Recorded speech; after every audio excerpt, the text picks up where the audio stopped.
Hey guys, welcome back to another AFK money making guide. In this guide, I'm going to show you guys 4 different money making methods that will make you around 5 mil up to 30 mil per hour. I will have timestamps in the description so you guys can jump to any method that you are interested in. But anyway, let's jump into the first moneymaker. So the first moneymaker we have is Kree'Arra, specifically an AFK method which allows you to be AFK for up to 10 minutes at a time. Now you will need to watch for the drops, so you will need to at least check the monitor every few minutes to make sure a unique drop doesn't disappear.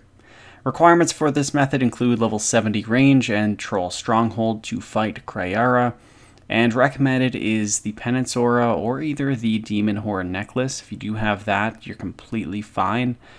Soul Split is highly recommended to make the method AFK. Overloads do help increase the kill times, however it definitely isn't required, and I do recommend having 80 plus combat stats. Now for this method, I am going to show you guys how to kill Kree'Arra using Necromancy. It's actually a really great style to use here, and you can get pretty fast kills and basically stay on max health the entire time, so I highly recommend it.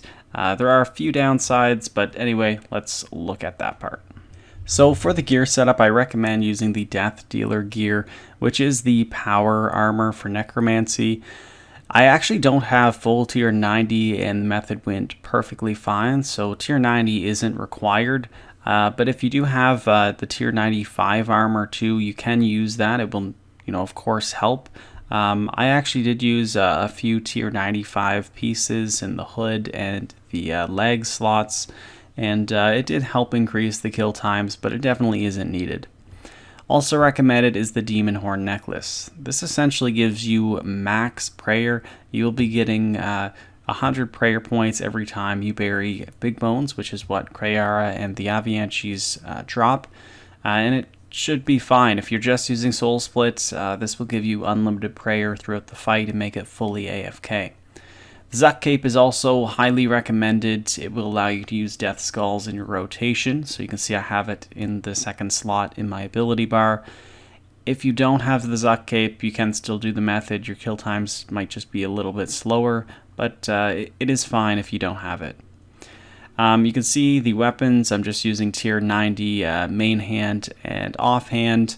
You can also see that I have the Book of Wen, but I don't actually activate it. It's more so there for the Necromancy bonus. In the inventory, the main items that are important are the Spring Cleaner and the Ectoplasm. The rest isn't required. I did bring some superstores just in case the Demon Horn Necklace isn't restoring your prayer fast enough. So I do have some just in case of emergencies, and same with the food. And then I have some stackable items that Kree'Arra drops, as well as some magic note paper so I can note the potions. As for the ability bar, I highly recommend having the Conjure Skeleton Warrior in the first slot of your Revolution bar. Really, the Skeleton Warrior just does a ton of damage and definitely is worth having in that first slot, especially without an adrenaline cost. Death Skulls number 2 if you have the Zuck Cape. If you don't have the Zuck Cape, just remove it from the rotation. Third is Touch of Death, and then the Soul Sap to help generate some adrenaline. Then I have Volley of Souls, Conjure Ghost, which will help heal you a bit. Then Finger of Death, Bloat, and Blood Siphon, which doesn't get used too often at the end of the Revolution bar, but will heal me a little bit just every once in a while when that ability does get used. Now, the actual Kree'Arra kill is fairly straightforward.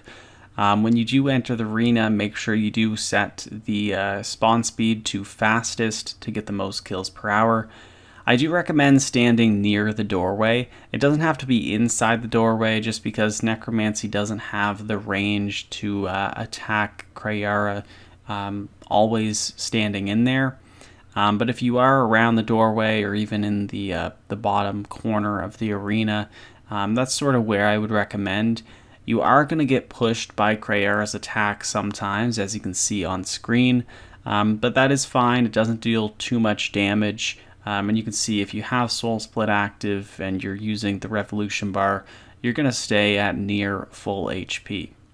So this method, it is extremely AFK. Using this setup, I was able to be AFK for the entire 10 minutes without having a problem. You do want to watch out for the unique drops. They can disappear in about 2.5 minutes. So just have an eye on your monitor to make sure you didn't get any Armadillo unique drops, because that's where you're going to be making most of the money. The common and uncommon drops, they're not super valuable.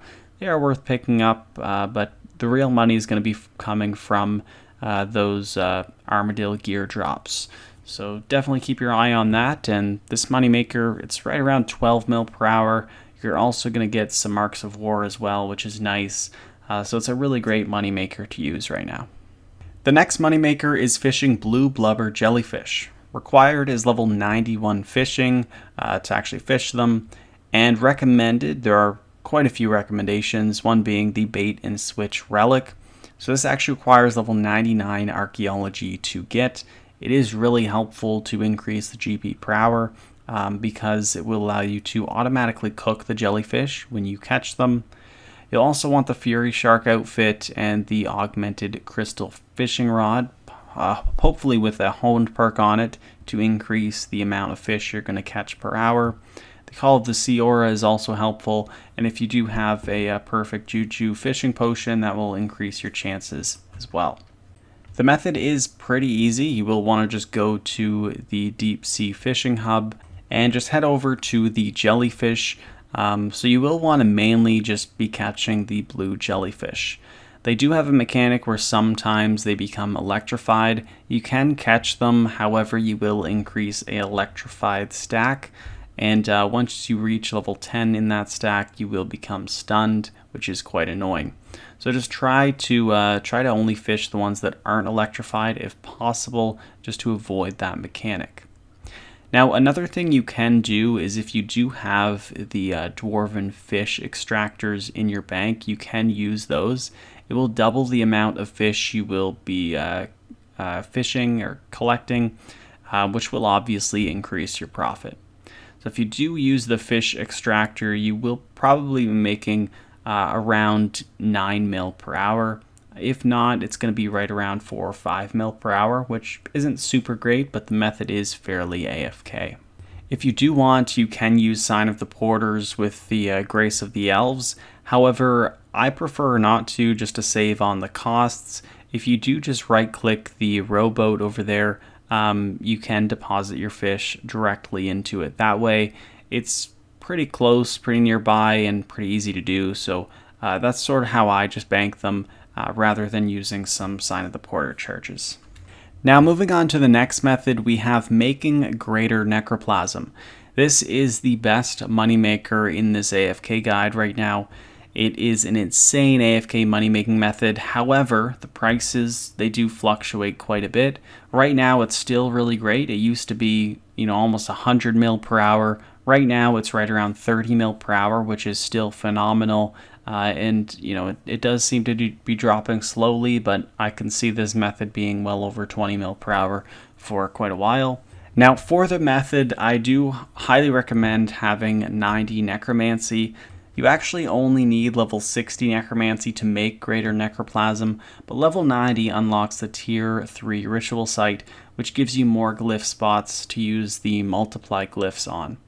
Also recommended is the Tome of 2. If you are doing the ritual disturbances, you will get some more XP if you have this, and you'll also collect some more ectoplasm, which can be sold in the Grand Exchange if you want for some extra profit.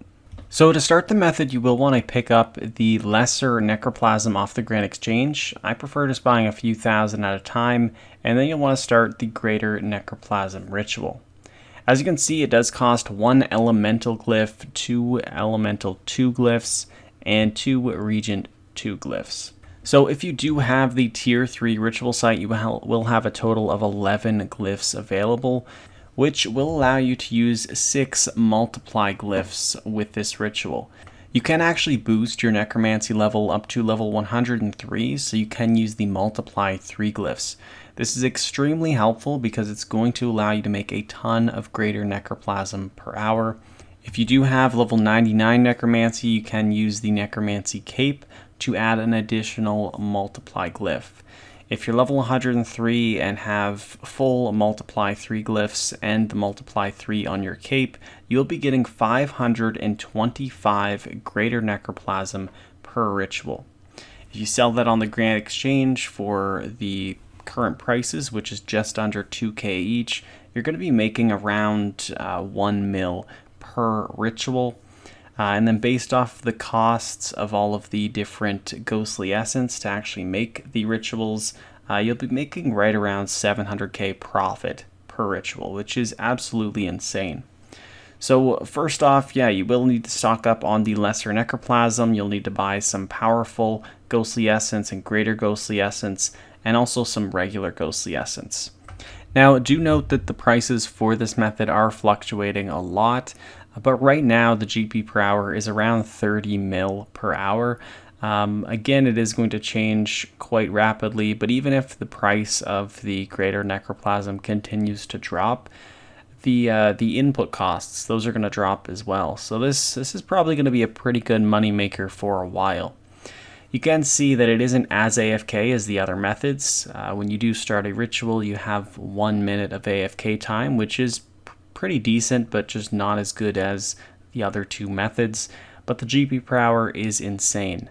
If you are looking at getting some XP along with this as well and actually doing the ritual disturbances, it will slow down the amount of greater necroplasm you will be completing, and you'll do less rituals per hour. That is okay if you want to take that trade-off and get a bit of more necromancy XP, as opposed to making the most amount of profit per hour from this method. And I just want to show you the current prices for all of the items in question for this method.